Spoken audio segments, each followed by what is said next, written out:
Olá, meus amados, sejam muito bem-vindos ao canal Voltarei em Breve JC Notícias. Aqui quem fala é o João Carlos. Meus amados, no vídeo de hoje vamos estar falando sobre a grande tribulação. Que muitos, acreditam que a igreja não estará aqui, que é o povo de Deus. Outros acreditam que a igreja estará aqui na grande tribulação. Independente se nós vamos estar aqui ou não, o mais importante de tudo isso é estarmos nós preparados. Eu vou compartilhar um áudio de uma irmã que ela sonhou sobre a grande tribulação e eu estarei compartilhando isso e também vou deixar a fonte desse vídeo do nosso amigo pastor Alan Cabrines, que ele postou no seu canal e eu quero compartilhar com você. Inclusive ele até deixou uma nota, eu também enxergo por essa visão também, que diz assim: a grande tribulação não deve ser confundido com a ira de Deus. Ao longo da história, os cristãos verdadeiros sempre sofreram tribulação, sendo perseguidos com menor ou maior intensidade. O apóstolo Paulo, por exemplo, nos alertou que através de muitas tribulações nos importa entrar no reino de Deus. Atos, capítulo 14, versículo 22. O que a Bíblia chama de grande tribulação? É, portanto, uma perseguição contra os cristãos, numa escala de intensidade antes jamais vista, onde os verdadeiros discípulos de Cristo serão odiados de todas as nações. A história da igreja começou debaixo de uma intensa perseguição e terminará na mesma forma.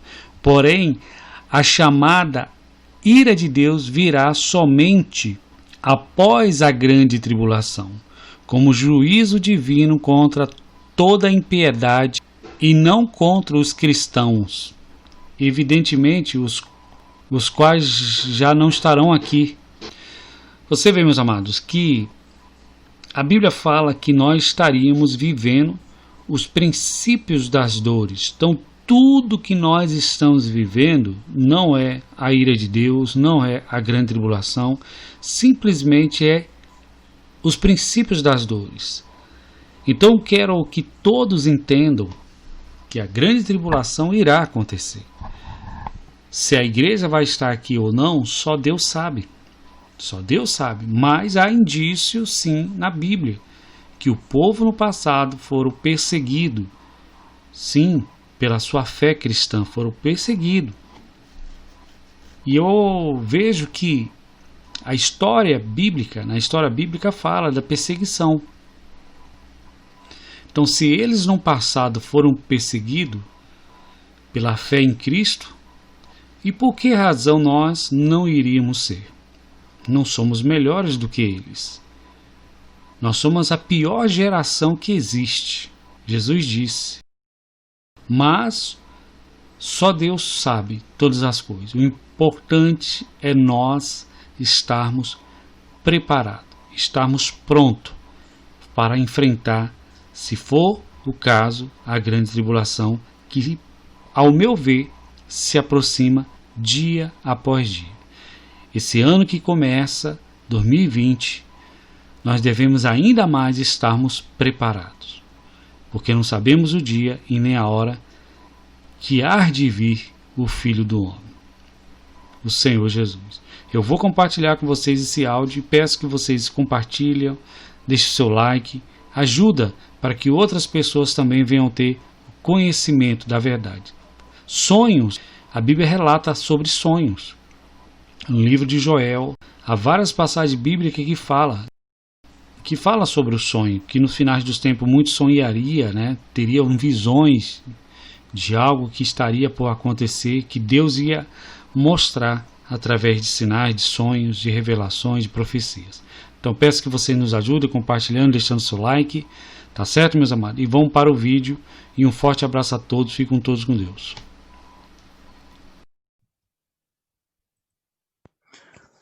Bom dia, pastora Paz. Eu tive um sonho que me deixou assim impressionada.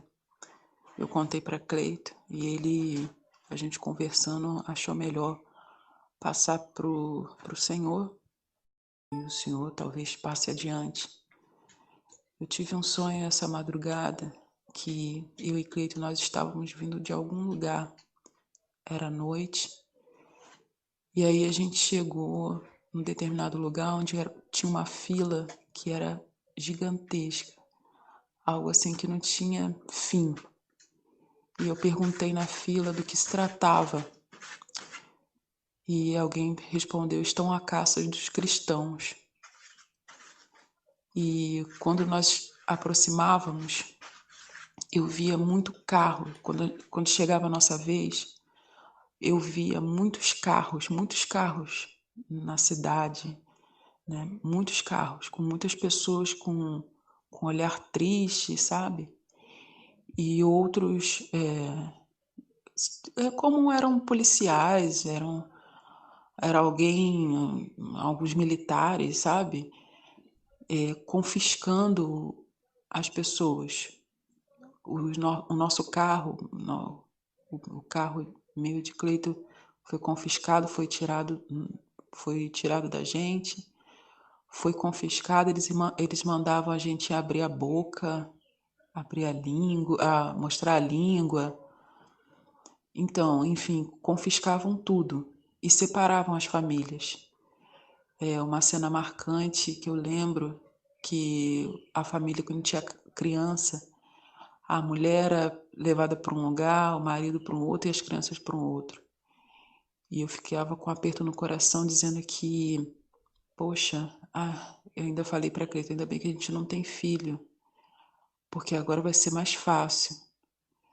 E aí nós fomos levados a um lugar onde tinha uma multidão de pessoas.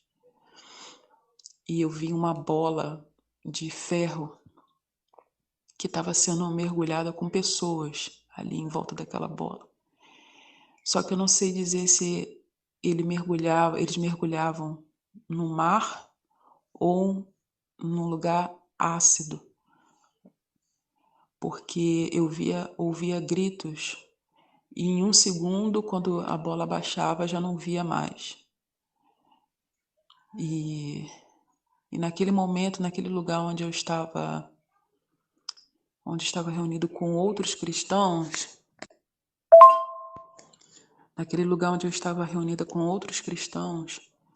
eu vi uma voz, uma presença de Deus, né? O próprio Deus dizendo, fale para eles, a igreja precisa se unir.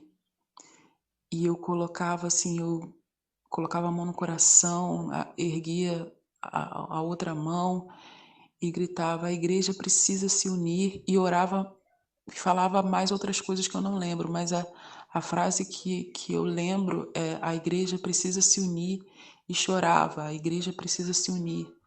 Só que no mesmo tempo que eu gritava que a igreja precisava se unir, duas pessoas falavam ao mesmo tempo comigo, com o intuito, falavam ao mesmo tempo e alto, com o intuito das pessoas não ouvirem. Uma mulher falava de si mesmo e falava de outras coisas aleatórias, né? Falava coisas da vida, falava coisas aleatórias. E um outro rapaz ficava olhando o celular, vendo o YouTube, vendo o que estava acontecendo pelo mundo. E falava para as pessoas, olha, o que está acontecendo aqui? E falava alto, falava no mesmo tempo que eu estava falando. Só que eu insistia mais um pouco, olha, a igreja precisa se unir, a igreja precisa se unir. E chorava e ninguém me atendia. E eu olhava assim para as pessoas, para os cristãos, com o rosto assim, disperso. Não tava querendo logo que a oração acabasse. E aí eu parei. E aí eu via novamente a bola mergulhando com pessoas pedindo ajuda. E quando ela descia, eu já não via mais os gritos. E aí eu ouvi, naquela multidão em que a gente estava concentrado, alguém falando assim, mas é isso que estava escrito, que os mártires iriam viver, iriam passar. E essa parte eu me emociono muito porque quando eu e Cleito estávamos nos aproximando e a gente sabia que iria morrer, eu olhei para ele e a gente se despediu. E eu dizendo para ele que o amava. E eu acordei. Esse sonho mexeu assim muito comigo. Acredito que, que Deus quer falar, né? Através do sonho também ele fala da forma que ele quiser e que o fim se aproxima, né? Então eu acordei bem impressionada, assim, chorei de madrugada, fiquei chorando de madrugada, acordei, falei com o Cleito, comecei a chorar, agora eu tô chorando também, porque foi algo assim muito intenso, sabe? Eu acordei assim muito triste e feliz ao mesmo tempo, porque nós estávamos morrendo por Cristo, né? Mas triste porque as pessoas estavam inertes do que estava acontecendo, mesmo indo a um segundo, a um passo para o fim.